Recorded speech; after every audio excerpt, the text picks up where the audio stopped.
ಶ್ರವಣ Kannada podcast channel ಅರ್ಪಿಸುವ ಕೇಳು ಕಾದಂಬರಿ ಸುಮಧ್ವ ವಿರಚಿತ ಕಾದಂಬರಿಗಳ ಧ್ವನಿರೂಪಕ ಪ್ರಸ್ತುತಿ. ಈ ಸರಣಿಯಲ್ಲಿ ಕೇಳಿ ನಂಬಿಕೆಯ ನಡಿಗೆ ಬೆಳಕಿನೆಡೆಗೆ ಕಾದಂಬರಿಯ ಸಂಚಿಕೆಗಳನ್ನು ಶ್ರೀಮತಿ ಮಂಜುಳಾರವರ ಧ್ವನಿಯಲ್ಲಿ. ಮುನ್ನುಡಿ ಪ್ರಸ್ತುತಿ ಶ್ರೀ ದ್ವಾರಕನಾಥ್ ರವರಿಂದ. ಕಾದಂಬರಿ ಸರಣಿಯ ಪ್ರತಿ ಸಂಚಿಕೆ ಅಪ್ಲೋಡ್ ಆದಾಗ ಮರೆಯದೆ ಕೇಳಲು ನಮ್ಮ ಚಾನೆಲ್ ಸಬ್ಸ್ಕ್ರೈಬ್ ಮಾಡಿ ಮತ್ತು ಬೆಲ್ ಐಕನ್ ಒತ್ತಿರಿ.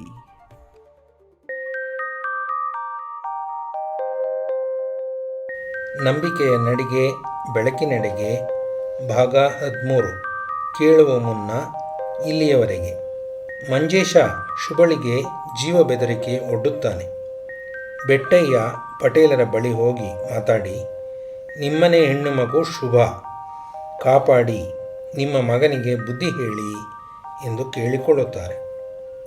ಶುಭ ಹೆಣ್ಣು ಮಕ್ಕಳ ಓಟೆಲ್ಲ ನಿಮಗೆ ಬೀಳುವಂತೆ ನೋಡಿಕೊಳ್ಳುತ್ತಾಳೆ ಎಂಬ ಭರವಸೆಯನ್ನು ನೀಡುತ್ತಾನೆ. ದೇವನೂರು ದೇವಸ್ಥಾನದ ಕಲ್ಯಾಣಿ ಮತ್ತು ಸುತ್ತಲ ನೆಲದ ಉತ್ಖನನ ನಡೆದು ಹಳ್ಳಿಗರು ಆಶ್ಚರ್ಯಗೊಳ್ಳುತ್ತಾರೆ. ಮಾದೇಗೌಡರ ಪ್ರಯತ್ನದಿಂದ ನಾರಾಯಣಪುರದಲ್ಲಿ ರೈಲ್ವೆ ನಿಲ್ದಾಣ ಸ್ಥಾಪನೆ ಆಗುತ್ತದೆ. ಮಾದೇಗೌಡರು ಹಳ್ಳಿಯ ಒಳರಸ್ತೆಗಳಿಗಾಗಿ ಸ್ಥಳ ನೀಡುತ್ತಾರೆ. ತಮ್ಮೊಟ್ಟಿಗೆ ಕೆಲಸ ಮಾಡುತ್ತಿದ್ದ ಆದಿಶ್ರೀಯನ್ನು ಪ್ರಭಾಕರ ಪ್ರೀತಿಸತೊಡಗುತ್ತಾನೆ.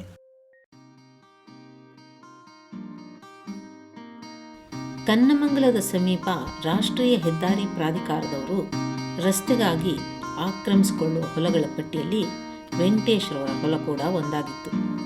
ಎಲ್ಲ ಹೊಲಗಳವರಿಗೂ ನೋಟಿಸ್ ಬರೋ ವೇಳೆಗೆ 1.5 ವರ್ಷ ಕಳೆದಿತ್ತು. ಹೊಲದ ಕಾಗದ ಪತ್ರಗಳನ್ನೆಲ್ಲ ಪಕ್ಕಾಗಿ ಇಟ್ಟಿದ್ದ ವೆಂಕಟೇಶ್ ಶುಭಳಿಗೆ ಹೆಜ್ಜೆ ಹೆಜ್ಜೆಗೂ ನಿಖರ ಮಾಹಿತಿ ಕೊಟ್ಟು ಪರಿಹಾರ ಧನ ಪಡೆಯೋಕ್ಕೆ ಎಲ್ಲ ಕಾನೂನು ಸಲಹೆಗಳೊಂದಿಗೆ ಸರ್ಕಾರಕ್ಕೆ ಕಾಗದ ಪತ್ರಗಳನ್ನು ಕೊಡಿಸಿದ್ರು. ಶುಭ ಬೇಸಾಯ ಮಾಡಿ ಹಣ ಗಳಿಸಲಾಗದೇ ಇದ್ದರೂ ಸರ್ಕಾರದವರು ಆಕ್ರಮಿಸ್ಕೊಳ್ತಾ ಇದ್ದ ಹೊಲಕ್ಕೆ ಉತ್ತಮ ಪರಿಹಾರ ನೀಡ್ತಾ ಇದ್ದಿದ್ದ ಕಾರಣ ಅವಳಿಗೆ ಸಮಾಧಾನ ತಂದಿತ್ತು. ವೆಂಕಟೇಶ್ ನಿರ್ದೇಶನದಲ್ಲಿ ಪರಿಹಾರಧನ ಕೈಗೆ ಬರುವ ಅಂತಿಮ ಹಂತಕ್ಕೆ ಶುಭ ಎಲ್ಲವನ್ನು ತಂದು ನಿಲ್ಲಿಸಿದ್ಲು. ಅದಕ್ಕೂ ಮೊದಲು ಪಂಚಾಯಿತಿಯವರು ಹಳ್ಳಿಗಳ ಒಳರಸ್ತೆಗೋಸ್ಕರ ವೆಂಕಟೇಶ್ರವರು ಕೊಡ್ತಾ ಇರೋ ಹೊಲದ ಜಾಗಕ್ಕೆ ಅಲ್ಲಿ ಕೆಲ ತೀರ್ಮಾನಗಳು ಆಗ್ತಾ ಇತ್ತು. ಆವಾಗ ತಾನು ಅಲ್ಲಿರಲೇಬೇಕು ಅಂತ ಶುಭ ತನ್ನ ತಂದೆಗೆ ಹೇಳಿ ಹಳ್ಳಿಗೆ ಹೊರಟಿದ್ಲು. ಅಪ್ಪ, ನಾಳೆ ಪಂಚಾಯಿತಿಗೆ ನಾನು ಅಲ್ಲಿರಲೇಬೇಕು, ಅದಕ್ಕೆ ರಾತ್ರಿ ರೈಲಲ್ಲಿ ಹೋಗ್ತೀನಪ್ಪ 8 ಗಂಟೆಗೆ ಅಂದಿದ್ಲು. ವೆಂಕಟೇಶು, ಬೇಡ ಮಗಳೇ, ಬೆಳಿಗ್ಗೆ ಹೊರಡು, ಎಷ್ಟು ಲೇಟ್ ಆದರೂ ಪರವಾಗಿಲ್ಲ ಅಂತ ಮತ್ತೆ ಮತ್ತೆ ಹೇಳಿದ್ರು. ಶುಭ ರಾತ್ರಿಯೇ ಹೊರಟಿದ್ಲು. ಅಪ್ಪ, ಶಿವು ಬಳಿ ಈಗ ಆಟೋ ಇದೆ, ಅವನಿಗೆ ಹೇಳಿ ಅದರಲ್ಲೇ ಮನೆವರೆಗೆ ಹೋಗ್ತೀನಿ ಅಂತ ಅಪ್ಪನ ಸಮಾಧಾನ ಮಾಡಿದ್ಲು.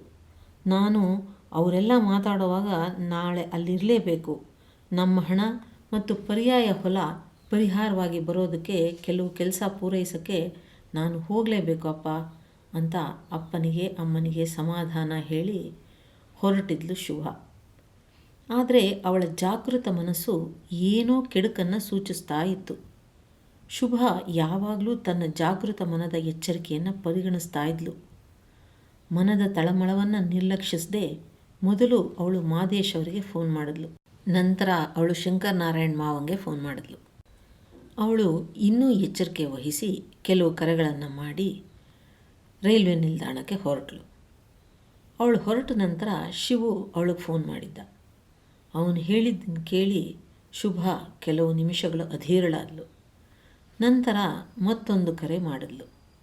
ಅಲ್ಲಿಂದ ಅವಳಿಗೆ ಬರ್ತೀನಿ ಅಂತ ಭರವಸೆ ಬಂದ ಮೇಲೆ ಅವಳು ರೈಲ್ವೆ ನಿಲ್ದಾಣಕ್ಕೆ ಹೊರಟಳು. ಅವಳ ಸುರಕ್ಷತೆ ಅವಳಿಗೆ ನಿಖರವಾದ ಮೇಲೆ. ಈ ಕಡೆ ಕನ್ನಮಂಗಲದಲ್ಲಿ ರೈಲಲ್ಲಿ ಶುಭ ಒಬ್ಬಳೇ ಬರ್ತಾ ಇದ್ದಾಳೆ ಅನ್ನೋ ಖಚಿತ ಮಾಹಿತಿಯಿಂದ ಮಂಜೇಶ ತನ್ನ ಇನ್ನೂ 3 ಜನ ಗೆಳೆಯರೊಂದಿಗೆ ಕಾಯ್ತಾ ಇದ್ದ. ಕಲ್ಲೂರಿನಿಂದ ಕನ್ನಮಂಗಲಕ್ಕೆ ನಡುವೆ ಇರೋ ಖಾಲಿ ರಸ್ತೆಯಲ್ಲಿ ಕೆರೆ ಏರಿ ಮೇಲೆ ಹಿಡಿಬೇಕು ಅವಳನ್ನ ಅಂತ. ಅವಳು ಕಿರಿಚ್ಕೊಂಡ್ರೆ ಅದು ಯಾರಿಗೂ ಕೇಳಿದಷ್ಟು ದೂರ ಇರೋದು ಆ ಜಾಗ ಒಂದಾದರೆ, ಅವಳು ಕಿರಿಚುವ ಮೊದಲೇ ಅವಳನ್ನು ಮುಗಿಸಿಬಿಡೋ ಏರ್ಪಾಡು ಮಾಡಿಕೊಂಡೇ ಕಾದಿದ್ದ ಮಂಜೇಶ. ರೈಲು ಅರ್ಧ ಗಂಟೆ ತಡವಾಗಿತ್ತು. ನಾರಾಯಣಪುರದಲ್ಲಿ ರೈಲು ಇಳಿದು ಬಸ್ಸು ಇಲ್ಲವೇ ಆಟೋ ಹತ್ತಿ ಬಂದರೂ ಮತ್ತೆ ಮನೆಗೆ ಕತ್ತಲಲ್ಲಿ 10 ನಿಮಿಷ ನಡಿಬೇಕಾಗಿತ್ತು. ಅವಳನ್ನು ಊರು ಬಿಟ್ಟಲ್ಲ, ಜಗತ್ತೇ ಬಿಟ್ಟು ಕಳಿಸಿಬಿಡೋ ಯೋಚನೆ ಮಾಡಿದ್ದ ಮಂಜೇಶ. ಪೊಲೀಸ್ನವರನ್ನು ಅಪ್ಪ ನೋಡ್ಕೋತಾರೆ ಅನ್ನೋ ಬಲವಾದ ನಂಬಿಕೆ ಅವನಿಗೆ. ಯೌವನದ ಮದ. ನಾವು 4 ಜನ ಗಂಡಸರಿರೋವಾಗ ಅವಳೇನು ಮಾಡೋಕ್ಕೆ ಸಾಧ್ಯ ಅನ್ನೋ ಅಹಂಕಾರ. ಅಂತೂ ಕತ್ತಲೆಯಲ್ಲಿ ಧೈರ್ಯವಾಗಿ ದಾರಿ ಹೋಕರಿಗೆ ಕಾಣದಂತೆ ಕುಳಿತಿದ್ರು 4 ಜನನು. ಕತ್ತಲಲ್ಲಿ ಒಬ್ಬಳೇ ನಡ್ಕೊಂಡು ಬರ್ತಾ ಇರೋದು ಹೆಣ್ಣು ಅವಳೇ ಅಂತ 4 ಜನನು ನಿರ್ಧರಿಸಿದ್ರು. ಅವಳು ಹತ್ರ ಆದಂತೆ ಮಂಜೇಶ ತನ್ನ ಗೆಳೆಯರಿಗೆ ಸನ್ನೆ ಮಾಡಿ ತಾನೊಬ್ಬನೇ ಅವಳೆದುರಿಗೆ ಬಂದ. ಕತ್ತಲಲ್ಲಿ ಅವಳನ್ನು ಹತ್ತಿರದಿಂದ ನೋಡಿದ್ರೆ ಅವಳು ಶುಭ ಆಗಿರದೆ ಗಾಯತ್ರಿ ಆಗಿದ್ಲು. ದಂಗಾದ ಮಂಜೇಶ ಮಾತನಾಡದೆ ಮೌನವಾಗಿ ನಿಂತ. ಗಾಯತ್ರಿ ಮಂಜೇಶನ್ನು ನೋಡಿ, ಅವನೊಬ್ಬನೇ ಇರೋದನ್ನು ನೋಡಿ ಏನು ಯೋಚಿಸದೆ ಅವನನ್ನು ಗಟ್ಟಿಯಾಗಿ ತಬ್ಕೊಂಡ್ಳು. ನಿಮ್ಮನ್ನು ನೋಡಿ ನನಗೆ ಎಷ್ಟು ಸಂತೋಷ ಆಗ್ತಾಯಿದೆ ಗೊತ್ತಾ. ನಿಮ್ಮನ್ನು ನೋಡೋದು, ಮಾತಾಡೋದು ಅದೆಲ್ಲ ಬೆಳಗಿನ ಹೊತ್ತಲ್ಲಿ ಆಗದ ಕೆಲಸ. ಅದಕ್ಕೆ ನಿಮ್ಮನ್ನು ನೋಡೋಕ್ಕೆ ಅಂತಲೇ ಈಗ ಬಂದೆ.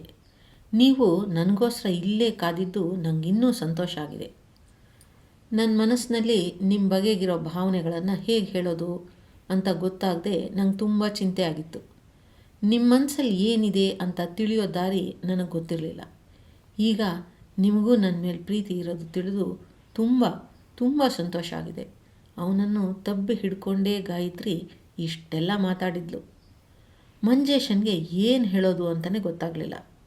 ಮರೆಯಲ್ಲಿ ನಿಂತ ಅವನ ಗೆಳೆಯರು ಎದ್ದು ಬೆರಗಾಗಿ ನೋಡ್ತಾ ಇದ್ದರು. ಅವರನ್ನೆಲ್ಲ ಮರೆಯಾಗುವಂತೆ ಮಂಜೇಶ ಸನ್ನೆ ಮಾಡಿದ್ದ. ಅವಳನ್ನು ತಾನು ತಬ್ಬಿ ಹಿಡಿಬೇಕೋ ಬೇಡವೋ ಅಂತ ತಿಳಿಯದವನಾಗಿದ್ದ ಮಂಜೇಶ. ಗಾಯತ್ರಿಯನ್ನು ಕಂಡರೆ ಮಂಜೇಶಂಗೂ ಇಷ್ಟವಿತ್ತು.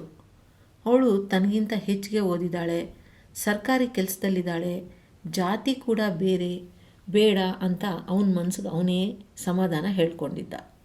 ಊರಿಗೆ ಬಂದಾಗಲೆಲ್ಲ ಗಾಯತ್ರಿ ಮಂಜೇಶನ ಮೇಲೆ ವಿಶೇಷ ಕಾಳಜಿ ವಹಿಸ್ತಾ ಇದ್ಲು. ಆದರೆ ಅವಳ ಜಾತಿ ಬೇರೆ. ಅಪ್ಪ ಒಪ್ಪದೇ ಇದ್ದರೆ ಅಂತ ಮಂಜೇಶ ಹಿಂಜರಿದಿದ್ದ. ಆದರೆ ಅವಳೇ ಬಂದು ಧೈರ್ಯವಾಗಿ ತನ್ನ ಭಾವನೆ ವ್ಯಕ್ತಪಡಿಸಿದಾಳೆ. ಅವನ ಯೋಚನೆಗಳನ್ನು ಕತ್ತರಿಸಿದ್ಲೋ ಅನ್ನುವಂತೆ ಗಾಯತ್ರಿ ತನ್ನ ಮುಖ ಅವನ ಕಡೆ ತಿರುಗಿಸಿ, ಯಾಕೆ ಏನು ಮಾತಾಡ್ತಾ ಇಲ್ಲ ಅಂತ ಕೇಳಿದ್ಲು. ಮಂಜೇಶ ಅವಳು ಬಳಸಿದ್ದ ಕೈಯನ್ನು ತೆಗೆದು, ಇಷ್ಟು ಹೊತ್ತಿನಲ್ಲೇ ಒಬ್ಬಳೇ ಬಂದಿದೆಯಲ್ಲ, ಸರಿನಾ? ಏನಾದರೂ ತೊಂದರೆ ಆಗಿದ್ದರೆ ಹೆಣ್ಮಕ್ಳು ಹೀಗೆಲ್ಲ ಒಬ್ಬರೇ ಕತ್ಲೆಯಲ್ಲಿ ಹಳ್ಳಿ ದಾರಿಲಿ ಓಡಾಡಬಾರ್ದು. ಇನ್ನೊಂದು ಸತಿ ಹೀಗೆಲ್ಲ ಬರಬೇಡ ಅಂತ ಅವಳನ್ನು ದೂರ ಸರಿಸಿದ್ದ. ನಾನು ಕೇಳಿದ ಪ್ರಶ್ನೆಗೆ ನೀವು ಉತ್ತರ ಹೇಳಲೇ ಇಲ್ಲ. ಗಾಯತ್ರಿ ಮತ್ತೆ ಮಂಜೇಶನ ಕೇಳಿದ್ಲು. ನೀವು ಈಗ ನನಗೋಸ್ಕರ ಕಾಯ್ತಾ ಇರ್ತೀರಿ ಅಂತ ಗೊತ್ತಾದ ಮೇಲೇ ಬಂದಿದ್ದು. ನೀವು ನಿಮ್ಮ ಅಭಿಪ್ರಾಯ ತಿಳಿಸೋಕ್ಕೆ ಅಂತಲೇ ಕರೆದಿದ್ದೀರಿ ಅಂದ್ಕೊಂಡೆ. ಅವಳ ಮಾತಿಗೆ ಮಂಜೇಶ ಗಾಬರಿಯಾದ. ನಾನು ನಿನಗೋಸ್ಕರ ಇಲ್ಲಿ ಕಾಯ್ತಿರ್ತೀನಿ ಅಂತ ಹೇಳ್ದವ್ರು ಯಾರು ಅಂತ ಕೇಳ್ದ. ಅದಕ್ಕೆ ಗಾಯತ್ರಿ, ನಿಮ್ಮ ಚಿಕ್ಕಯ್ಯನವರು ಅಂದ್ಲು. ಮಂಜೇಶ, ನಿನ್ನನ್ನು ಕರೆದಿದ್ದೀನಿ ಅಂತ ಹೇಳ್ದವ್ರು ಯಾರು? ಓ, ಅದೇ ನಿಮ್ಮ ಸ್ನೇಹಿತರು ಅಭಿರಾಮ ಅಂದ್ಲು. ಮತ್ತೆ ಗಾಯತ್ರಿನೇ ಮುಂದುವರಿಸಿ, ಚಿಕ್ಕಯ್ಯನವರು ನಾಳಿನ ಕೆಲಸಕ್ಕೋಸ್ಕರ ಮಾತಾಡೋಕ್ಕೆ ನಿಮ್ಮ ಅಪ್ಪಾಜಿಯವ್ರ ಹತ್ರ ಬಾ ಅಂತ ಹೇಳಿದ್ದು. ಇವತ್ತು ನಿಮ್ಮನೇಲೇ ಇರಬೇಕು ಅಂತಲೂ ಹೇಳಿದ್ದಾರೆ. ಅದಕ್ಕೆ ಮೊದಲೇ ನಿಮ್ಮ ಭೇಟಿಯಾಗಿದ್ದು ನನಗೆ ಎಷ್ಟು ಸಂತೋಷ ಆಗಿದೆ ಗೊತ್ತಾ.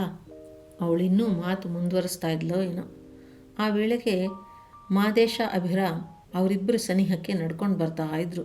ಮಾದೇಶ್ ಅವರು ಮಂಜೇಶಂಗೆ ಮುಂದೆ ಮಾತಾಡೋಕ್ಕೆ ಅವಕಾಶವನ್ನೇ ಕೊಡದೆ, ಅಣ್ಣ ಕಾಯ್ತಾ ಇರ್ತಾರೆ, ನಡೀರಿ ಅಂತ ಅವರಿಬ್ಬರನ್ನೂ ಕರ್ಕೊಂಡು ಹೊರಟ. ಅಭಿರಾಮ್, ನಾಳೆ ಸಿಗ್ತೀನಿ ನಿಮಗೆ ಅಂತ ಅವರೆಲ್ಲ ಅವರ ಮನೆಯತ್ತ ತಿರುಗಿದ್ರು. ಯೋಚಿಸ್ತಲೇ ಮನೆ ತಲುಪಿದ ಮಾದೇಶ ದೇವರಿಗೆ ಧನ್ಯವಾದಗಳನ್ನು ಕೂಡ ಅರ್ಪಿಸ್ದ. ಮಂಜೇಶನ 4 ಗೆಳೆಯರಲ್ಲಿ ಶಿವು ಒಬ್ಬ. ಶಿವು ಮತ್ತು ಅವನ ಮನೆಯವರಿಗೆ ಶುಭ ಕನ್ನಮಂಗಲಕ್ಕೆ ಬಂದ ಮೇಲೆ ಅನೇಕ ಅನುಕೂಲಗಳನ್ನು ಮಾಡಿಕೊಟ್ಟಿದ್ಲು. ಅವಳ ಋಣ ತೀರ್ಸೋಕ್ಕೆ ಶಿವು ಶುಭಳ ಋಣದಲ್ಲೇ ಇದ್ದಿದ್ದರಿಂದ ಮಂಜೇಶನ ಎಲ್ಲ ಯೋಜನೆಗಳನ್ನು ಅವಳಿಗೆ ತಿಳಿಸ್ತಾ ಇದ್ದ. ಅವನ ಫೋನ್ ಮೂಲಕ ಮಂಜೇಶನ ಪ್ಲ್ಯಾನ್ ತಿಳಿಸಿದ ಮೇಲೇ ಶುಭ ಗಾಯತ್ರಿನೂ ಅದೇ ರೈಲಲ್ಲಿ ಬರುವಂತೆ ಮಾಡಿದ್ಲು. ಮಂಜೇಶ ಶುಭಳನ್ನು ಏನೂ ಮಾಡಲಾಗದೆ ಇದ್ದಿದ್ದಕ್ಕೆ ಶುಭ ಮಾಡಿದ ಈ ಎಲ್ಲ ಯೋಜನೆಗಳೇ ಕಾರಣ. ಅವಳು ಅಂದುಕೊಂಡಂತೆ ನಡೀತು. ಗಾಯತ್ರಿ ಮಂಜೇಶ ಇಬ್ಬರಿಗೂ ಒಬ್ಬರ ಮೇಲೆ ಮತ್ತೊಬ್ಬರಿಗಿರೋ ಆಸಕ್ತಿ ಅಲ್ಲಿ ಹಲವರಿಗೆ ಗೊತ್ತಿತ್ತು. ಅದನ್ನು ಅವ್ರ ಬಾಯಿಂದಲೇ ಹೊರತರ್ಸೋಕ್ಕೆ ಇದೊಂದು ಉಪಾಯ ಮಾಡಿದ್ಲು ಅಷ್ಟೆ. ಅವರ ಮದುವೆಗೆ ಸ್ವಲ್ಪ ತಿಕ್ಕಾಟ ಆಗಬಹುದು, ಆದರೆ ಅವನಿಗೆ ಶುಭಳ ಮೇಲೆ ಅತ್ಯಾಚಾರ ಮಾಡಿ ಕೊಲ್ಲುವಷ್ಟು ದ್ವೇಷ ಯಾಕೆ?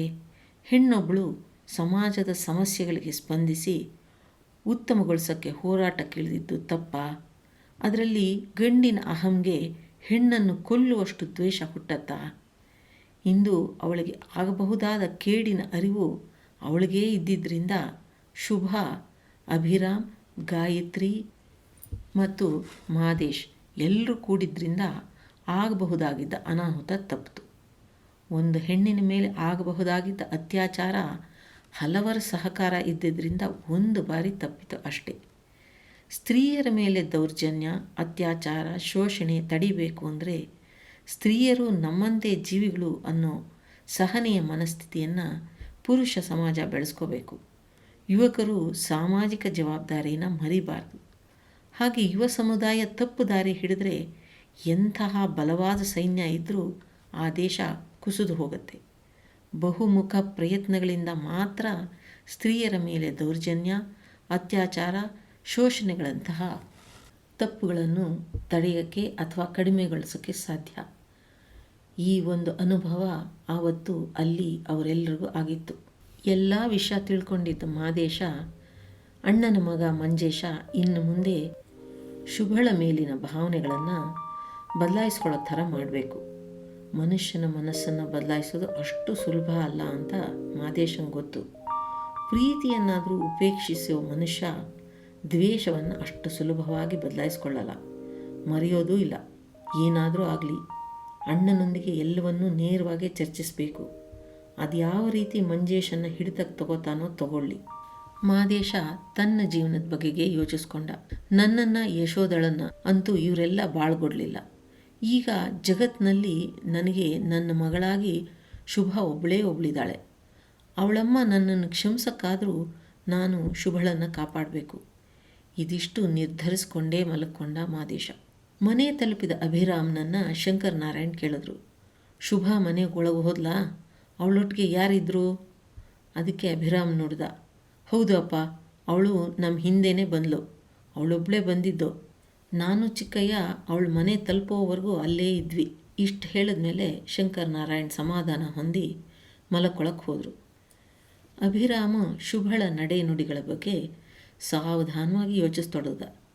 ಇವತ್ತವಳು ಎಚ್ಚರಿಕೆ ವಹಿಸಿ ತನ್ನ ಮೇಲಾಗೋ ದಾಳಿನ ಒಳ್ಳೆ ರೀತಿಲಿ ಪರಿಹರಿಸ್ಕೊಂಡಿದ್ದಾಳೆ. ಶುಭಳ ಒಂದೊಂದೇ ವಿಷಯಗಳು ಸ್ಪಷ್ಟವಾಗತೊಡಗಿದೆ. ಉತ್ತ ಬೀಜ ಮೊಳಕೆ ಒಡೆಯದೆ ನಷ್ಟವಾದಾಗ, ಹಾಕಿದ ಹೊಸ ತಳಿಗಳು ಫಲ ಕೊಡದೇ ಇದ್ದಾಗ, ಹಳ್ಳಿಗರು ಅನುಕೂಲಕ್ಕಾಗಿ ಪಟೇಲರನ್ನು ಎದುರಿಸಿದ್ದಕ್ಕೆಲ್ಲ ಇವಳೇ ಕಾರಣ ಅಂದರೂ ನಿಂದಿಸಿದರೂ ಈ ಹಳ್ಳಿಗರ ಎಲ್ಲ ನಿಂದನೆಯನ್ನು ತಾಳ್ಮೆಯಿಂದ ಧನಾತ್ಮಕವಾಗಿ ಸ್ವೀಕರಿಸ್ತಾ ಇದ್ದಾಳೆ. ಅವಳಲ್ಲಿ ಅದಮ್ಯ ಉತ್ಸಾಹ ಇದೆ. ಅದು ಅವಳಲ್ಲಿರೋ ಶ್ರೇಷ್ಠ ಬಲ ಕೂಡ. ಅದಕ್ಕೆ ಅವಳಿಗಿಲ್ಲಿ ದುರ್ಲಭವಾದದ್ದು ಯಾವುದೂ ಇಲ್ಲ. ಅವಳು ಇಲ್ಲಿಗೆ ಒಂಟಿಯಾಗೇ ಬಂದಳು. ಹೋರಾಟ ಕೂಡ ಒಂಟಿಯಾಗೇ ಮಾಡ್ತಾ ಇದ್ದಾಳೆ. ಇಷ್ಟು ಚಿಕ್ಕವಳು ತಾಳ್ಮೆಯಿಂದ ಜೀವನದ ಅತ್ಯಂತ ಮೌಲ್ಯಯುತವಾದ ನೆಮ್ಮದಿ, ಸಂತೋಷಗಳನ್ನು ಹೊಂದಿದ್ದಾಳೆ. ಅವಳನ್ನು ನೆನೆಸ್ಕೊಂಡ್ರೆ ಸಾಕು, ನನ್ನ ಮನಸ್ಸಿನಲ್ಲಿ ಪ್ರೀತಿ ಹೆಚ್ಚುತ್ತಲೇ ಹೋಗುತ್ತೆ. ತಾಳ್ಮೆಯಿಂದ ಇದ್ದರೆ ನನ್ನ ಪ್ರೀತಿ ಅವಳ ಮೇಲೆ ಪ್ರಾಮಾಣಿಕವಾಗಿದ್ದರೆ ಅವಳು ನನಗೆ ಸಿಗಬಹುದು. ಅಭಿರಾಮ್ ಸುಖದ ಬೆಳಕು ಖಂಡಿತ ಗೋಚರಿಸುತ್ತೆ ಅನ್ನೋ ಆತ್ಮವಿಶ್ವಾಸದೊಂದಿಗೆ ಶುಭಳ ಕನಸಲ್ಲೇ ನೆಮ್ಮದಿಯ ನಿದ್ದೆ ಮಾಡ್ದ. ಮಾರನೇ ದಿನ ರಾಮಚಂದ್ರಪ್ಪನವ್ರ ಮನೆ ಅಂಗಳದಲ್ಲಿ ಕೂತಿದ್ದ ಶುಭ ಆದಿಶ್ರೀ ಹಿಂಬಾಗ್ಲಿಂದ ಒಳಗೆ ಬಂದಿದ್ದು ನೋಡ್ಬಿಟ್ಟು, ಅದ್ಯಾಕೆ ಅಕ್ಕ ಬಳಸ್ಕೊಂಡು ಈ ಕಡೆಯಿಂದ ಬಂದೆ ಅಂತ ಕೇಳಿದ್ಲು. ಶುಭ, ಅಣ್ಣ ಅಭಿರಾಮ್ಗೆ ಹೆಣ್ಣು ತೋರ್ಸಕ್ಕೆ ಬಂದಿದ್ದಾರೆ. ನಾನು ಅಲ್ಲಿದ್ದರೆ ಅಶುಭ ಅಂತೆ, ಅದಕ್ಕೆ ಅಮ್ಮ ನಿಮ್ಮ ಮನೇಲಿರು ಅಂತ ಹೇಳಿ ಕಳಿಸಿದ್ರು ಅಂದ್ಲು. ಶುಭಳಿಗೆ ಆಘಾತವಾಯಿತು. ಒಂದು, ಆದಿಶ್ರೀ ಅಲ್ಲಿದ್ದರೆ ಅಶುಭ, ಅದಕ್ಕೆ ಇಲ್ಲಿಗೆ ಬಂದಿದ್ದು. ಎರಡನೇದು, ಅಭಿರಾಮ್ಗೆ ಮದುವೆಗೆ ಹುಡುಗಿ ಬಂದಿರೋದು. ಶುಭ, ಅದೇನು ಯಾರಿಗೂ ಹೇಳ್ದೆ ಈ ಏರ್ಪಾಟೆಲ್ಲ ಅಂತ ಆದಿಶ್ರೀನೇ ಕೇಳಿದ್ಲು. ಆದಿಶ್ರೀ ಅದಕ್ಕೆ ಮೊದಲೇ ರಾಮ ಮಾವಂಗೆ ಹೇಳಿದ್ರಂತೆ, ಇಲ್ಲೆಲ್ಲೋ ಬರ್ತೀವಿ, ಹಾಗೆ ಹುಡುಗಿನೂ ತೋರಿಸ್ತೀವಿ ಅಂತ. ಹುಡುಗಿ ಕಡೆಯವರು ಅಮ್ಮನ ಕಡೆ ಬಳಗ. ಅಜ್ಜಿಗೆ ಒಂಚೂರು ಇಷ್ಟ ಇಲ್ಲ. ಇವರೆಲ್ಲ ಇರುವಾಗ ಅಮ್ಮ ಒಬ್ಬಳೇ ಪಾಪ, ಕಷ್ಟ ಆಗತ್ತೆ ಅಂತ ಆದಿಶ್ರೀ ತನ್ನ ಭಾವ ವ್ಯಕ್ತಪಡಿಸಿದ್ಲು. ಶುಭ ಅದೊಂದನ್ನು ಗಮನಕ್ಕೆ ತಗೊಳ್ದೆ, ಹುಡುಗಿ ಹೇಗಿದ್ದಾಳೆ, ನಿಮ್ಮಣ್ಣ ಒಪ್ಕೊಂಡ್ರೆ ಮದುವೆ ಯಾವಾಗ ಮಾಡ್ತಾರೆ, ಹುಡುಗಿ ಹೆಸರೇನು, ಏನು ಓದಿದ್ದಾಳೆ, ಹೀಗೆ ಒಂದರ ಮೇಲೊಂದು ಪ್ರಶ್ನೆಯ ಮಳೆಯನ್ನೇ ಸುರಿಸಿದ್ಲು ಆದಿಶ್ರೀ ಮೇಲೆ. ಆದಿಶ್ರೀಯಿಂದ ಯಾವುದಕ್ಕೂ ಸಮಂಜಸ ಉತ್ತರ ಬರದೇ ಇದ್ದಾಗ ಶುಭ ತಾನೇ ಎಲ್ಲದಕ್ಕೂ ಉತ್ತರ ಹುಡುಕಕ್ಕೆ ಮುಂದಾದ್ಲು. ಶಂಕರನಾರಾಯಣ್ ಮಾವ ಕಾಣಿಸೋಂತೆ ಅವ್ರ ಮನೆ ಬಾಗಿಲಿಗೆ ಹೋಗಿ, ಮಾವ ಮನೆಗೆ ನೆಂಟ್ರಿದಾರಲ್ವ, ಅತ್ತೆಗೇನಾದರೂ ಸಹಾಯ ಬೇಕಾ ಅಂತ ಕೇಳಿದ್ಲು. ಅದಕ್ಕೆ ಶಂಕರನಾರಾಯಣು, ಅಯ್ಯೋ ಅವಳೇ ಮಾಡ್ಕೋತಾಳು ಬಿಡು ಅಂತ ಇವಳನ್ನು ಒಳಗೆ ಕರೀಲೇ ಇಲ್ಲ. ಹುಡುಗಿಯನ್ನು ನೋಡುವ ಶುಭಳ ಎಲ್ಲ ಪ್ರಯತ್ನಗಳು ವಿಫಲ ಆಯಿತು. ಅಭಿರಾಮ್ನನ್ನಾದರೂ ನೋಡೋಣ, ಅವನ ಮುಖಭಾವದಿಂದ ಅವನ ಅಭಿಪ್ರಾಯ ಹುಡುಗಿಯ ಬಗ್ಗೆ ತಿಳಿಬಹುದು ಅಂದ್ಕೊಂಡು ಅದಕ್ಕೂ ಒಂದಷ್ಟು ಸರ್ಕಸ್ ಮಾಡಿ ಅವನ ರೂಮಿನ ಕಿಟಕಿಲಿ ನೋಡಿ ಅದು ಕೈಗೂಡದೆ ಇದ್ದಾಗ ತೆಪ್ಪಗೆ ಮನೆ ಒಳಗೆ ಬಂದಳು ಶುಭ. ಅಭಿರಾಮು ಕುಳಿತ ಕಡೆಯಿಂದಲೇ ಶುಭ ಬಂದಿರೋ ಹುಡುಗಿ ಸಹನಳನ್ನು ನೋಡೋಕ್ಕೆ ಮಾಡ್ತಾ ಇರೋ ಎಲ್ಲ ಪ್ರಯತ್ನಗಳನ್ನು ಗಮನಿಸ್ತಾ ಇದ್ದ. ಒಂದು ರೀತಿಲಿ ಅಭಿರಾಮ್ಗೆ ಸಂತೋಷ ಆಗಿತ್ತು. ನನಗೆ ಹುಡುಗಿ ನೋಡಿದ್ರೆ ಶುಭ ವಿಚಲಿತಳಾಗಿದ್ದಾಳೆ ಅಂದರೆ ಅವಳು ಕೂಡ ನನ್ನನ್ನು ಪ್ರೀತಿಸ್ತಾ ಇದ್ದಾಳೆ. ಹೊರನೋಟಕ್ಕೆ ಅವಳೆಷ್ಟೇ ತಿರಸ್ಕರಿಸಿದ್ರೂ, ಪ್ರೀತಿಯನ್ನು ಒತ್ತಿ ಹಿಡಿದ್ರೂ ಪ್ರೀತಿ ಮಾತ್ರ ದಿಕ್ಕು ಬದಲಿಸಿ ನಿರಂತರವಾಗಿ ಹೃದಯದಿಂದ ಹೃದಯಕ್ಕೆ ಹರಿತಲೇ ಇರುತ್ತೆ. ಅದು ನಿಸರ್ಗ ನಿಯಮ. ಅಭಿರಾಮ್ ತನಗೆ ತಾನೇ ಹೇಳ್ಕೊಂಡ. ಅಭಿರಾಮ್ ಶುಭಳ ಮೇಲಿನ ಪ್ರೀತಿನ ತನ್ನ ಮನಸ್ಸಿನಲ್ಲೇ ಸಂವಾದ ರೂಪದಲ್ಲಿ ತನಗೇ ಹೇಳ್ಕೊಳ್ತೊಡಗಿದ. ಶುಭ, ನನ್ನ ನಿನ್ನ ಸ್ನೇಹದ ಕಾಮನ ಬಿಲ್ಲಿನ 7 ಬಣ್ಣಗಳು, ಸಂತಸ, ಸತ್ಯ, ನಂಬಿಕೆ, ಗುಟ್ಟು, ಸಹಾಯ, ಪ್ರೀತಿ, ನೋವು, 6 ಅನುಭವಿಸಿದ್ದೀನಿ. ಇನ್ನೊಂದೇ ಪ್ರೀತಿ, ಅದನ್ನು ಪಡೆದ ದಿನ ನಮ್ಮಿಬ್ಬರನ್ನು ಯಾರಿಂದಲೂ ಬೇರೆ ಮಾಡೋಕ್ಕಾಗಲ್ಲ. ಶುಭ, ಬಾಳ ದಾರಿಗೆ ನೀನು ಜೊತೆಯಾಗಿ ಬೇಕು.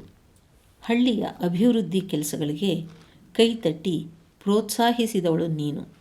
ಮಂಜನ ಜೊತೆ ಅಹಂನಿಂದ ತಪ್ಪಿ ನಡೆದಾಗ ಎಚ್ಚರಿಸಿ ತಿದ್ದಿದವಳು ನೀನು. ರಸ್ತೆ ಕಾಮಗಾರಿಗಾಗಿ ಜನರನ್ನು ಒಲಿಸುವಲ್ಲಿ ಸೋತಾಗ ಬೆನ್ನು ತಟ್ಟಿ ಮುಂದೆ ತಳ್ಳಿದವಳು ನೀನು. ನಮ್ಮ ನೋವಿಗೆ ಸ್ಪಂದಿಸಿ ಸಂತೈಸಿದವಳು. ಕೋಪಗೊಂಡಾಗ ಹಾಸ್ಯ ಮಾಡಿ ನಗಿಸಿದವಳು. ಕಷ್ಟದಲ್ಲಿ ಆತ್ಮಸ್ಥೈರ್ಯ ತುಂಬಿ ನಮ್ಮ ಜೊತೆಗೆ ನಡೆದವಳು. ನನ್ನಲ್ಲಿ ನಂಬಿಕೆ ಇಟ್ಟು ಎಲ್ಲ ಕಡೆ ನನ್ನನ್ನೇ ಮುಂದೆ ನಿಲ್ಲಿಸಿ ಸ್ನೇಹ ತೋರಿದವಳು. ನನ್ನಲ್ಲಿನ ಮಾನವತೆಯನ್ನು ಜಾಗೃತಿಗೊಳಿಸಿದವಳು. ನೀನು ನನ್ನ ಕನಸಿನ ರಾಜಕುಮಾರಿ. ಇನ್ಯಾರೇ ಬಂದರೂ ಅವ್ರಿಗೆಲ್ಲ ನನ್ನ ಜೀವನದಲ್ಲಿ ನಿನ್ನ ಸ್ಥಾನ ಸಿಗಲಾರದು. ಅಭಿರಾಮ್ ಅವನ ಕನಸಿನ ರಾಜಕುಮಾರಿ ಬಗೆಗೆ ಹೀಗೆಲ್ಲ ಚಿಂತಿಸ್ತಾ ಕುಳಿತಿರೋವಾಗಲೇ ಅವರೆಲ್ಲರೂ ಹೊರಡ್ತಾ ಇದ್ದಾರೆ ಅಂತ ಶಂಕರನಾರಾಯಣ್ ಕೂಗಿದ್ರು.